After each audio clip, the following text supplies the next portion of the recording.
Hey everyone, ready for another chocolate bar? It's Thursday, so here comes your next installment of chocolate. Today we're going to be talking about a French chocolate maker, Bonnat. This one goes back quite a ways, and so let's start talking about it. Bonnat is French. They were started in 1884. In Voiron is the name of the town. It's in kind of southeast France near Lyon. 1861, Felix Bonnat was born, and he learned from his parents to be a dessert maker and a confectioner. He started a little business, a dessert shop, a patisserie, and they were actually making chocolate when Rudolfo Lindt invented the conch. So that was around 1883.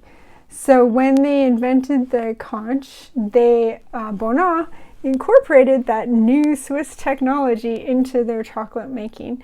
And in 1884, Felix created a separate workshop to transform cacao beans into chocolate. So by the end of the 1880s, he was successfully selling cube-shaped fondants that were called Pave de Voiron, in about 180 stores around France, but ironically not in Paris yet. So at the turn of the century, so that was the 1880s, he was starting to make his own chocolate. He was starting to become a successful chocolate maker. At the turn of the century, they were along with his wife Clotilde, he was a very successful chocolate maker and patisserie.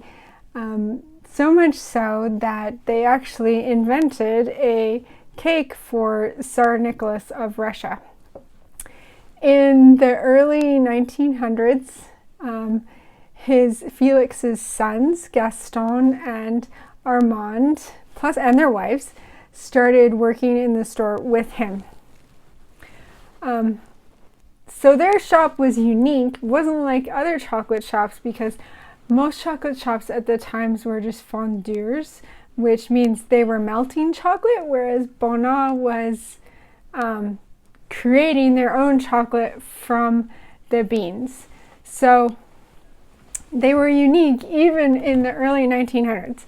So then you move into the middle of the century. You have 1956, and Raymond, who was Gaston's son, takes over the business. Raymond first went to school to study business. He traveled around France to learn about patisserie and chocolate making. He then trained at a school for chocolatiers, and after that he traveled around Switzerland to again increase his chocolate making knowledge. So he was actually the one who introduced many of the bars that you've seen today, or most of the bars. He was in 1983, for the 100th anniversary of the chocolatier Bonnat, he invented what's called Grand Cru. And this was a year or so before Valrhona was usurping those terms for their chocolate. So with the Grand Crus, there was 8 of them, and the ones that Raymond Bonnat made are referred to as the Grand Cru Historiques. So there's 8 Grand Cru Historiques. Côte d'Ivoire, Ivory Coast, Madagascar, Ceylon, Trinity, Chuao, Ecuador, Puerto Cabello, and Hacienda el Rosario. So this was unique because they guaranteed at the time that it was bars that were made from beans from a single origin. No one else was doing that. And the Hacienda el Rosario was actually the first single estate bean to bar chocolate. So that was in 1983 for their 100th anniversary. And then More recently, Raymond's son, Stefan Bonnat, now carries on the family tradition with the chocolate making. So he actually added the Grand Cru d'Exception. I'm saying that right. You know how good I am pronouncing other languages. So Stephen he went to his first plantation when he was 17 years old.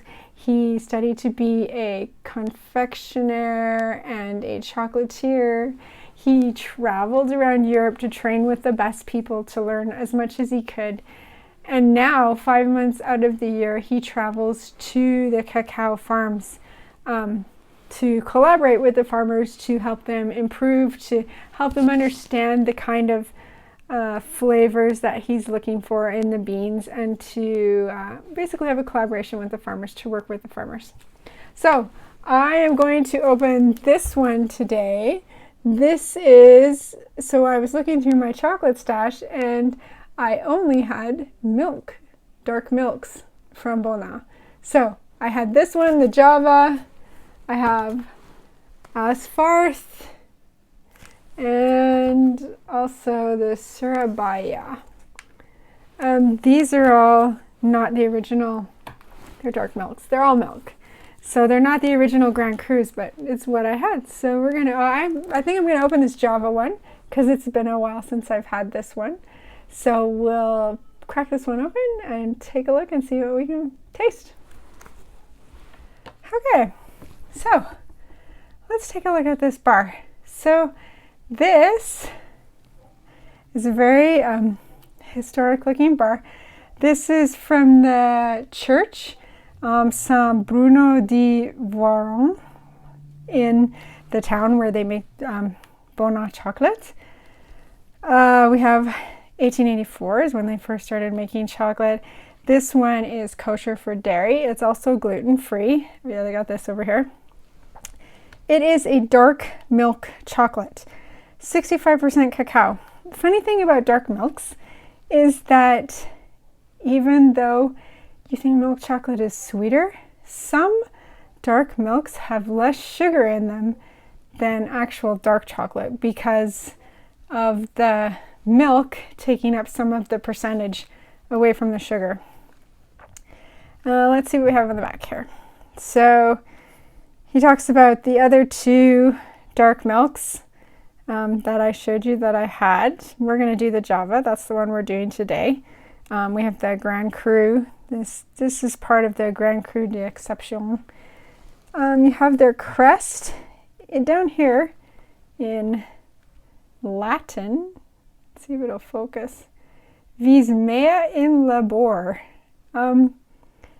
I think that translates into I want to work, but it could be something more like it's an honor to work. I'm not entirely sure, but labor means work, and I think it means I want to work. So we've got Bonnat is known for, they're known for darker roasts, longer conching, like 48 hours to remove acidity and astringency. They add cocoa butter, makes it give her a smoother mouth feel. So this has cocoa beans, the Java or Indonesian cocoa beans. It's got cocoa butter, sugar, and milk powder. Bonnat doesn't. They were one of the first companies to kind of abandon lecithin and vanilla. So you don't usually see that in their bars. And they don't have any preservatives. So down here, that's why you have an expiration date down here. So this expiration date is February of 2020. Right. So let's open this up and take a look inside. This is one of those bars where it's not going to be pretty to open.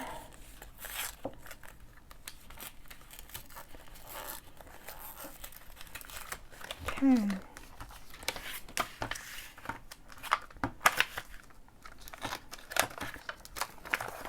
Oh, it definitely looks like a milk. All right. Oh, I've got a little bit of a bloom on this one. Getting close to my expiration date, so I've got a tiny bit of a bloom. Oh, but the smell, the aroma is very strong. All right. Oof, good snap, even though it's a milk. Do you hear that? Good strong snap. That means it's a well-tempered chocolate, even though it's coming out of temper a little bit as it gets closer to its expiration. So you can see the color here. It's very light for a dark bar. Light in color. It has a very strong smoky aroma. Yeah, smoky. Maybe even slightly like a smoked meat, which is not necessarily a good thing. All right, let's give it a try. I might open another bar just to see that other one too. Okay, so this bar has a unique set of flavors in it. I am not myself a fan of bars that are smoky or earthy or have a strong tobacco flavor, and that is precisely what is in this bar. So this bar has a strong smoke aroma, maybe like a barbecue, a mesquite, or yeah, earthy, smoky tobacco maybe. It's got, even though it's got a fine grain and added cocoa butter, it's got a little bit of a unique melt. It's not a dark roast, it's more of a medium roast. It's still very earthy when you eat it. Still tobacco tasting, sour milk, maybe a little bit of lemon. It does have creamy and caramel, but for me that tobacco smoky flavor just totally overwhelms the other flavors that might be hiding in there. We've got some, lemon at the end. Me personally, I'm not a fan of this bar. I want to open another one because I want to try this other one here. So let's see. Shall we try? Which one should we try? Let's try this one. Let's try the Asfarth. Okay, so we're going to try this one. 65% cacao, milk again, kosher, gluten-free, kosher dairy. Let's open this one up and see how it goes. There's lots of bars. A lot of times a smokiness is considered an off flavor, and it has to do with how they process the beans on the farms. Sometimes in places like Indonesia or like Papua New Guinea is also notorious for doing that, where there's not days and days of sun where they can dry out the beans. They smoke them dry, and it imparts this smoky flavor to them.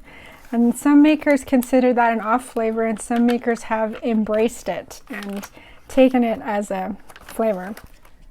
The Asfarth, to see how it compares. It's also Indonesian beans, to compare to the other one. I think it's probably going to be smoky too because it's also the same beans.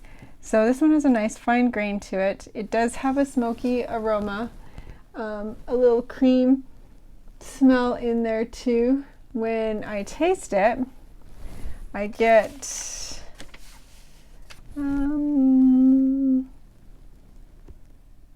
definitely smoke, maybe a little caramel, honey. You get a little bit of a grassy herbal flavor, and I think I finish with a strong milk bar, milk chocolate flavor. It's interesting because this has added cocoa butter, but it has a resistant melt when you have it in your mouth, so it is a very, very slow melt. So both of those bars, the Java and the Asfarth, are made with the Indonesian beans, and they have the smokiness, smoky tobacco mesquite kind of flavor to them. So those are the two milk bars that we tried today. All right, so I actually really like most of Bonnat's chocolate. I don't like these ones because of their smokiness, but that's just a personal preference that I have when I'm tasting my chocolate. I know a lot of people do like that flavor in their chocolate. An interesting note that Bonnat has had a motto since 1884 that I like. It's, if it's good for your palate, it cannot be bad for your soul. So yeah, chocolate. So that is Bonnat. They are one of the influential bean to bar makers in the industry, and you know, you're not always going to like every bar that a chocolate maker makes, and you shouldn't really, because they are catering to a variety of tastes, not just your particular taste. So they have to make something for everybody. So we sampled 2 dark milks today. I would encourage you to go out and taste their dark bars. They're particularly, some of them are particularly good. Like I said, the Porcelana bar is one of my favorites. So that's it for this week. Next week we will do another European chocolate maker, probably another French chocolate maker, I'm pretty sure. And if you like getting information about chocolate makers every Thursday, please make sure to subscribe to the channel so that you will never miss out on the history of chocolate. Thanks.